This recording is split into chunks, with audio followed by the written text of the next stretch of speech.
So is it possible after being gaslighted, after being abused, to fall in love again? Is it possible to ever have a healthy relationship? If you are coming from a family that are gaslighters, abusers, if you are part of the abusive cycle, is there any hope for you at all? Now, most likely you clicked on this video because either you are in a toxic relationship or an abusive relationship, or you have just left one. And you're wondering, am I ever gonna feel like this again? Am I ever gonna be able to fall in love again? I mean, I tried it once. Why would I want to put myself through that again? Why would I want to have to go through all the pain and the good feelings and the bad feelings? Now, most of people that have left toxic relationships, that have left their gaslighters, their abusers, their narcissists, whatever label you want to put on it, have asked themselves this question. And this question sometimes has even kept them back from actually leaving that relationship. Because you're thinking, where am I ever going to find this again? Where am I ever going to find this intense feeling? I live and breathe for this person. Because usually those types of relationships are the very intense ones. So I want to do this video today to share with you, first of all, can you fall in love after being gaslighted? The answer is both yes and no. And I'm going to explain to you through this video what that means. And also, I'm going to give you a little secret my grandma told me. Actually, my great-grandmother told me, who had 3 husbands, all of whom died before her. And she managed to fall in love again and again and remarry. But when I asked her, how did she do that? How did she manage to move on and get back out there, basically?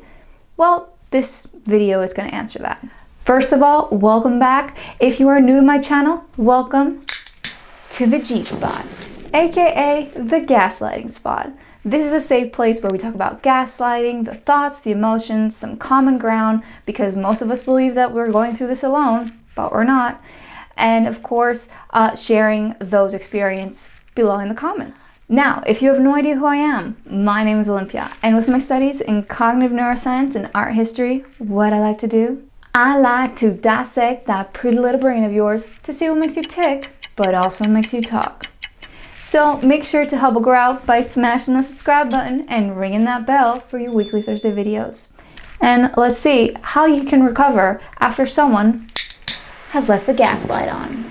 So let's start off this video by talking about some of the thoughts and the emotions that you may have after leaving a toxic, after leaving your gaslighter, or whether you're considering leaving your gaslighter. Number 1 is your gaslighter has convinced you, abuser, narcissist, again, put whatever label you want on it, has convinced you so well that what you have is so unique, so precious. Movies, poems should be written about your love. That you are basically so lucky to have each other. Star-crossed lovers, that you will never find someone like that. And like Pavlov's dogs, which was, ringing the bell and them connotating the bell with food, that person has conditioned you, has made you their own Pavlov's dog, and has made you believe that, yes, what you have is unique, and therefore you'll never find it again. So once you leave and you make that decision, you are absolutely crippled with fear that suddenly you have destroyed your one and only chance in love. That there's no way that you could ever fall in love again. That you could never have this, I can't live, I can't breathe, I can't eat, I can't sleep without this person. Which, by the way, sounds exhausting when you kind of step out of it. But basically the intensity of the emotions, the falling in love. So aside from the question of whether I will ever find this again, your other fear, your other question, and correct me if I'm wrong, is why would I ever put myself through this again?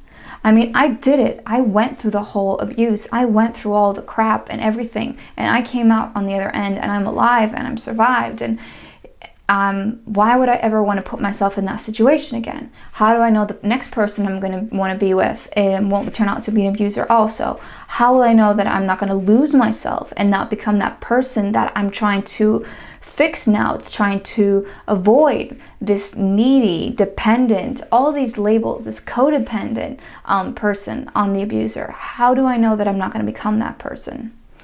So some of these are thoughts that happen that basically make you question whether you could ever fall in love again. So first of all, how did the abuser manage to get you there? They do something that's called love bombing, most of them. Check out my video above if you want to see what love bombing is. But basically, they shower you with gifts, with compliments, with texts, with calls, grandiose actions that show you that what you have, again, is very unique. They will express thoughts and emotions such as, I would die for you, I would jump in front of a bus for you. And I'm not negating the power of romance here, but most likely if someone says that, especially if you've been dating for like a month, something's going on. Something's a bit fishy. So aside from questioning whether you can fall in love again, once you do feel a lovey-dovey feeling for someone else, after you've left that toxic relationship, you are terrified. You're thinking, first of all, what is the underlying motive? Because you have been abused for so long that you think that every nice action, every nice word comes with some kind of incentive, has some kind of underlying motive behind it. That the person is doing something nice for you because afterwards they either want something from you, or they've done something wrong, or they're going to use it in the future to guilt you into doing something that they want. That's how much your mind has been messed up by the abuser. And that's why you're questioning if you can fall in love again. You get a lot of triggers that sometimes you would have in your previous relationship, and you expect the person that you are with now, and that you're you're questioning whether if you could ever fall in love again, you're wondering whether they're going to react in the same way. What do I mean?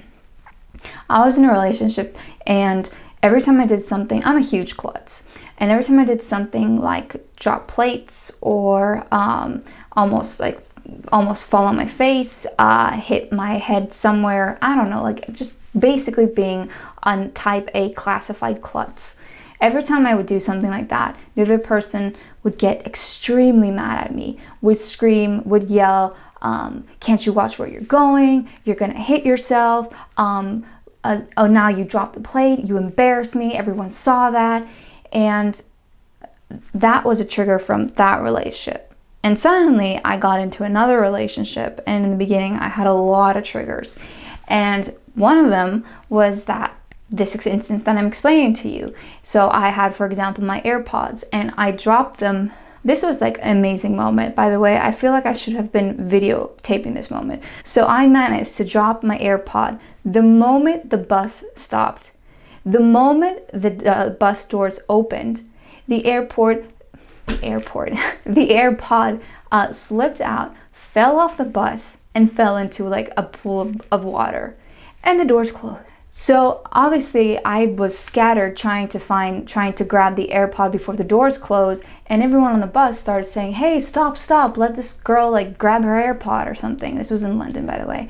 And then like the bus stops, they open the doors for me, I run back, grab that little AirPod, come all the way back on the bus, and I remember I was just shaking. Like I must have been completely white, and I thought that my partner at that moment would start screaming at me and say how much I embarrassed them and how the whole bus had to stop just for me. And I remember my partner looking at me like I was crazy. And this is a good thing, because he was thinking, well, you dropped your AirPods, you didn't drop my AirPods, so why would I care? Why would I care if you drop something of your own? Like, I'm not going to shout because you dropped something. That's ridiculous. So triggers like this obviously can make you question, when you're entering a new relationship, whether you can ever fall in love again. Things such as the fear of losing yourself again, becoming that shallow self that you were with your abuser, thinking that everyone's out to get you, that anyone that ever loves you only wants something from you. That's another big thing. So when you're usually in an abusive relationship, one person gives and one person takes, and it's not a two-way street. So you most likely were the giver. And when the other person, when your abuser gave you the love, he made you or she made you feel like you had to earn it, that you are not worthy alone of that love, that your existence is not enough.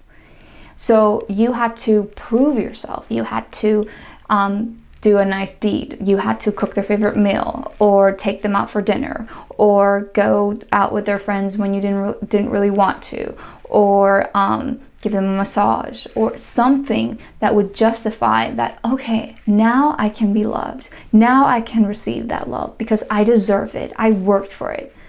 When that is complete BS, and I am still, by the way, not over that. Like I still can't grasp my mind sometimes around the fact that I just need to exist in a relationship. Like I actually don't need to do anything to be loved. Like the person loves me regardless of whether I clean the dishes or not, or the person loves me regardless of whether I cook them a meal or not, or be the most influential motivational speaker out there or not. It's just when you are like in those types of relationships, you just feel that you have to prove yourself constantly that yes, now I can receive that love. Another reason why you may be questioning whether you can fall in love again, and if you can fall in love again, is that the abuser picked on a lot of your insecurities. Now, whether this is your body, whether it's your mind, whether it's your family, your friends, the way you live your life, it could be the fat. It could be that they called you fat. It could be that they called you needy, insecure. They said that you didn't really have a life, that your friends don't really like you. So once you leave that relationship, those like insecurities, those little thoughts kind of follow with you. And every time you get close to a person, every time you're about to, let's say, fall in love or even consider the possibility of having any feelings at all, those insecurities creep back and you're thinking, well, am I too needy? Will they actually like me? Because I don't really have a life, do I? And how many friends do I have? Do I have enough friends to be considered that I have my own life? And what if I get enmeshed in their life again? What if I become dependent on them again? Because the abuser made you dependent on them. That's how they gained control over you. They isolated you from your friends and from your family. They made you feel like they were the only person in the entire world that could understand you. And if without them, you were completely alone. I did a video on Made from Netflix explaining how exactly the abuser can do this, and what exactly, literally, how this series says word by word thoughts that we as survivors of emotional abuse think of. So now that I've gone through the thoughts and the emotions of why you are even considering the question, can I ever fall in love again? After being gaslighted, abused, whatever you want to put after that. Now I'm going to bring in my great-grandmother, which sounds very corny. I don't have a lot of wisdom passed on, I believe, from like grandmothers and all that, but this one really stuck with me.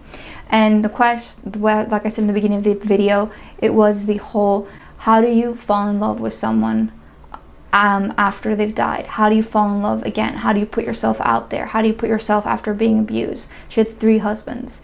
All 3 of them died before her. One of her, from what I understand, was a pretty crappy husband. The other 2 were pretty much okay. But when I asked her, how did she do it? And if she ever loved one more than the other, she just explained to me, so simple, that there's no such thing as one type love. There's no such thing as one love fits all. It's not a shoe size. But instead, she said that she loved each and every one of them a different way.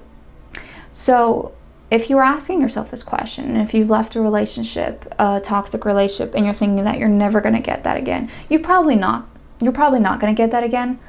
You're going to get better because now you know what you want and what you don't want. But no, you're probably not going to be abused if you decide to learn from the mistakes and that you've done in your previous relationship. But you may not have this living, the fact that you have to feel that you have to breathe and live with that person, that you cannot survive without them. That is a very intense feeling. That is a very dependent feeling. So maybe your next love will be more secure, stable, peaceful. And if you have been in an emotionally abusive relationship, that's pretty much what you want, right? That's what you're striving for. Even though your mind, and this is the tricky part, even though your mind wants to convince you that you want the cray-cray part, the dependent part, the toxic part, the one that makes you feel that what you have is so unique and you have all this drama, at the same time, your poor little brain and your heart are like, give me a break. And you envy the healthy relationships out there. Well, the healthy relationships out there don't necessarily mean that you have to want to die for the other person. It doesn't mean that you have to feel like you have to live and breathe for that person. It could just be a stable relationship. And I said with my grandmother, I mean, it's just different types of love. So can you fall in love again? The exact same way? Hell no. I mean, if you're gonna fall in love with someone, you're gonna fall in love with their traits, with their character, little quirky things they do. So if you're falling in love with someone else, how the hell could you fall in love the same way when it's a different person? So it is going to be different, but that's fine. It's fine that it's going to be different. It's probably better because that's why you left that relationship in the first place. So it may seem overwhelming, and it is, actually. But just remember that there's no one-size-fits-all love, and you can definitely fall in love after being gaslighted, after being abused. It just won't be the exact same love, and that's fine. So I hope this video helped. Let me know in the comments below, by the way, if any of the thoughts and the instances I describe apply to you. Have you found anything similar in your relationships? How did you react when you left your toxic relationship? Make sure to join my Facebook group, the G-Spot, aka the Gaslighting Spot, where we have meaningful conversations about gaslighting and share experiences basically and find common ground. If you haven't already, make sure to smash the subscribe button and ring that bell for your weekly Thursday videos.